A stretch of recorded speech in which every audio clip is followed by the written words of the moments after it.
Alrighty, a quick shot of what's going on in my cockpit here. I've had some requests asking what I got set up in here, so I left the radio off so it doesn't cut in on the feed here, but basically now I have the Garmin Verb Elite sitting behind me here over my shoulder, so it's also connected to my audio panel, so it's basically running, I can hear everything on the radio. Everything on the radio is recorded. Two people in the cockpit talking will be recorded until controlled by the FlightCom 403 mic here. Basically here down at the left is my master switches and control panel switches. Master switch is basically the electrical system, turns everything on except for the avionics. Then I have an avionics master. Turn that on and the avionics kicks in, turns on all the instruments except for the radio. The radio is still manually controlled. I do have a backup on the radio, so I can fire up, I can have the radio on and everything else off. I can't do that now because it'll shut the mic off, but if I turn the avionics master on and turn the radio switch on, then just the radio is powered up. That way you can sit at an airport and listen to the radio and not have to wait with your engine running forever to see what's going on. Got a Dyna EFIS D100 here, glass panel basically. It's a decent system. Got the heading tape on top here, so I'm at 345 degrees right now. It might be a little bit off because I'm in the garage and there's lots of metal stuff around here, but it should be pretty accurate. Regular compass is down here on the left, so it's also saying about 342 somewhere around there, so it's pretty accurate. This thing is just there because it's mandated by the government to have an old-fashioned compass on board. It's an antique rule. Had its place 20 years ago. Now, you know, GPSs, phones, everything else, you don't really need it. Garmin Era 500 GPS system on here. It's a nice, decent, I needed something fairly small to fit in the panel because this is not a big panel by any means. The whole panel is designed so that you can look over the edges of it, so when you come in and landing, I can actually look straight down. It's more designed like a helicopter bubble, so the panel actually comes in from the outside and fades itself in like this, so it actually makes it a lot more better for visibility, but you really have not much real estate to play with on here. So Garmin Air went upstairs there in the middle. This is a sub panel right here, so there's about 18 screws. Take these screws out, this whole panel here comes off. Originally the way Zen designs this is that it's one panel that's riveted in on the back. Fine for most things if you got old instruments like this old tack here, but if you got something like this and you got to get behind the panel for any reason, it's a disaster, so it's better to have it removable. Basically pull these screws out, there's nut plates behind them, and half the panel comes off. I can reach in behind, do what I have to. So back to the master here. I'm not too sure you can see it anywhere else, but I have an auxiliary fuel pump. It's because there's no fuel in it right now, it makes a lot of noise, but it's basically designed for, because this has such a steep attitude when it climbs, and it comes in pretty steep too if you want. It's best to have a fuel pump just to have that little bit of boost pressure if you need it. You don't need it. It's a gravity-fed system for fuel, but I wanted a fuel pump in there. It's just a safety thing. I got strobe lights. You might be able to see the reflection on them there, but they're LED strobe lights, very bright, very low power, which is very nice. Nav lights are the same thing, just LED nav lights, red and green. None on the back. I'm not going to be flying at night, didn't really need it, but these are decent for if you're flying around an airport and you want to be seen. Landing lights on the wings, or again, you probably can't see them from the Verb there, but bright LED lights in the front slats, and they also have a wig-wag function, so I put the wig-wag function on, they flash back and forth, so it's a lot more visible. It's like having somebody flash your headlights at you all the time. Clearance delivery switch, auxiliary switch is not hooked up, and ignition switch. Trim control is here. That's the elevator trim. It's also on the indicator right here, so as I trim down, you can see my nose is going up. And vice versa when you trim the other way. Everything is controlled radio-wise through the FlightCom 403 MC here. But what is going to happen is that if this thing fails, you don't want to be without any kind of communications. So I have a backup right here, which is wired directly into the CH750 Navcom. So what I did is I wired this in, so if this thing does die out on me, you won't be able to talk to your passenger. You can scream at him, but you won't be able to talk to the headphones, but you can plug this here. I'm going to tighten those up, and then plug it into here directly into the, and you bypass basically the FlightCom intercom. So back to the Garmin here. It's a decent one. It's got the full map function. It's got all the airports on it. It's also got a decent HSI on it, so I can actually have a backup set of instruments on here. So you have your altimeter, your heading, your vertical speed, and an artificial horizon there too, and your airspeed, which is nice. Now it'll be ground speed. It won't be adjusted for the airspeed, but it's better than nothing if everything conks out on you.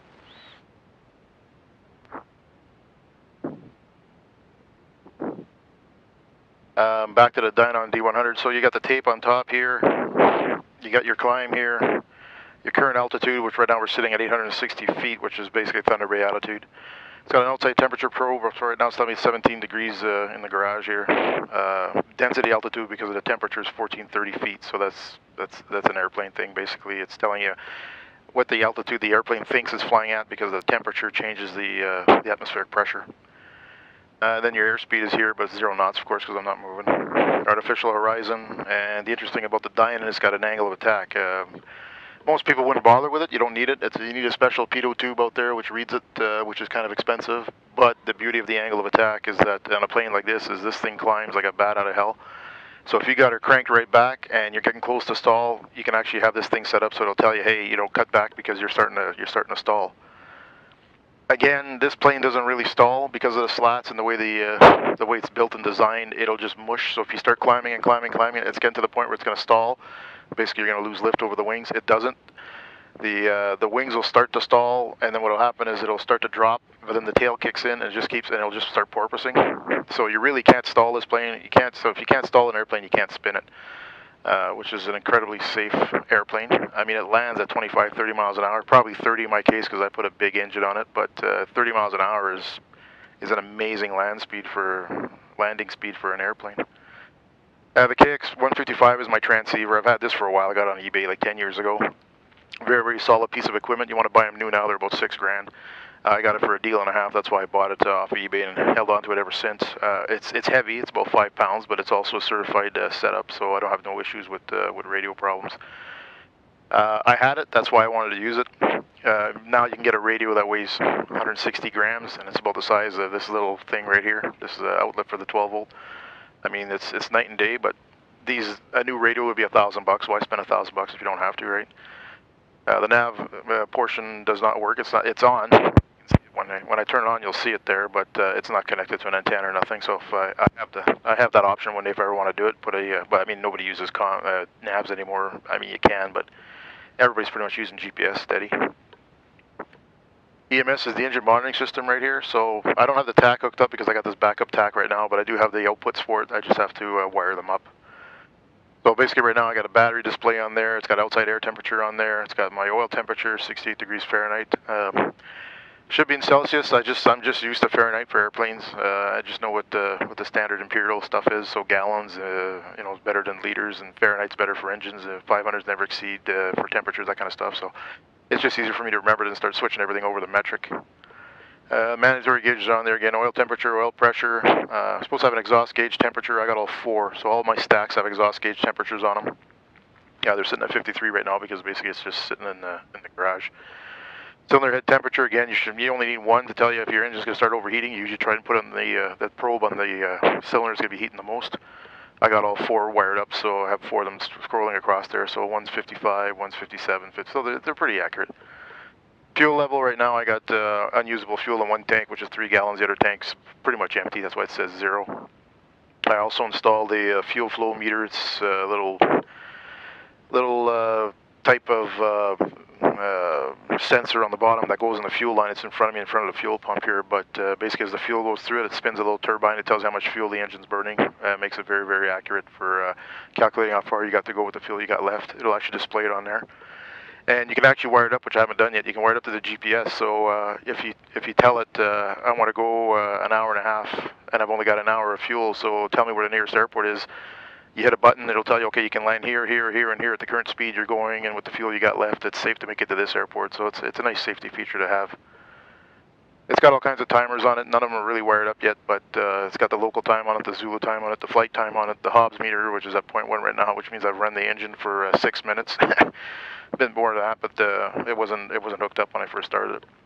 And I got 49 hours to go over for the next maintenance interval on the airplane. Primer for the engine. These engines are air cooled, and I mean they're antiques. This engine's from a 1949 Piper Clipper. It's been rebuilt obviously, but it's just really, really solid, dependable technology. But no fuel injection. That means you got to prime it when it's cold. So it takes 3 shots of primer when it's cold, none when it's warm. Cabin heat. So pull this out. You got hot air coming into the cabin to keep you warm. 12 volt auxiliary for, I have an iPad that I'll be plugging in here for an auxiliary GPS, and it's also good for just having some entertainment as well. But it's 12 volt there to plug in your cell phone or whatever you want to charge up. This is going to be for the floats. I have amphibious floats put on it, so it's got a fuel pump an oil pump actuated landing system. So if I turn the pump on, it's going to send the wheels down, and then vice versa. Engine controls, not too much to them. I mean, the mixture full rich, and then you lean it out as you get higher, just because it's an airplane. You have to lean the mixture out when it's not fuel injected. And the throttle's right here.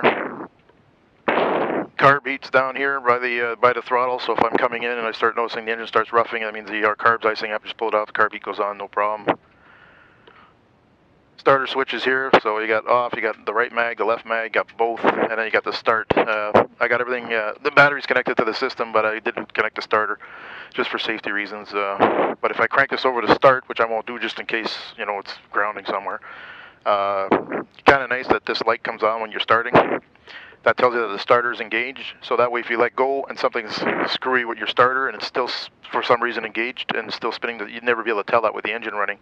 This light will stay on. That means you know something's wrong, so you can kill the engine and see what's going on with your starter. It's just a matter of saving your starter so it doesn't explode inside there, because they are pretty expensive. Flap controls are right here, so there's no indicator for these flaps, but you can see them. Well, you can't see them on the Garmin there, but they're right outside the windows. So I just hold it down. You can count in about 3 seconds. They go all the way down to full flaps deflection. Again, this plane, flaps, overkill. I mean, you don't need them. They're nice to have if you want to land into somewhere really, really tight. I mean, we're talking like a 200-foot hole somewhere in the bush you want to land into. You could do it with the full flaps on it, but that means you're coming down steep and you're coming down fast. So it's fun to practice with, but I don't think I'll ever really use them where I'm at. I don't think there's too many places I'm going to risk going into where I have to run these flaps down. Headsets plug into here for my side. Headsets there for the passenger on this side. Push-to-talk switches on top here of the stick, and they're designed so that they work in tandem. So this one has the priority on it. So if I hit this switch right here, I'm the one talking. It's pilot seat.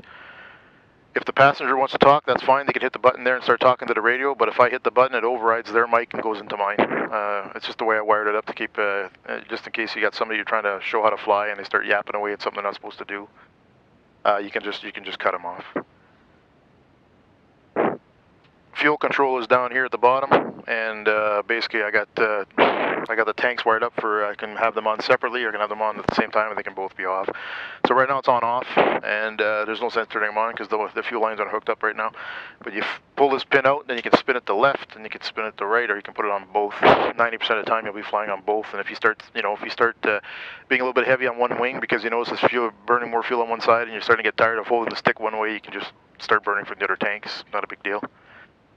This little input right down here is a music input. I wired up the flight comm so I can take it in MP3 or something like that, so I can listen to tunes. And it's also wired up so that if anybody starts talking, or if especially if the radio, somebody from the tower starts calling you, it'll mute the music and then you can hear what's going on.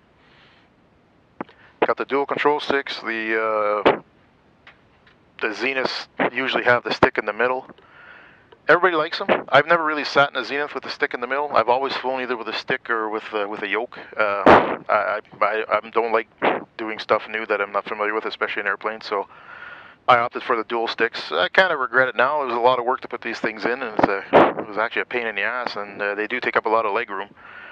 Not so much in my case, but if you got somebody who's 6'4", wants to sit in here, you can put somebody that tall in here, but these things are annoying and going to be in the way. But they're in now, and they work great, so I don't think it'll be an issue. I'll probably clean up a little bit more with some kind of a fabric covering later on, or some kind of a mold on it.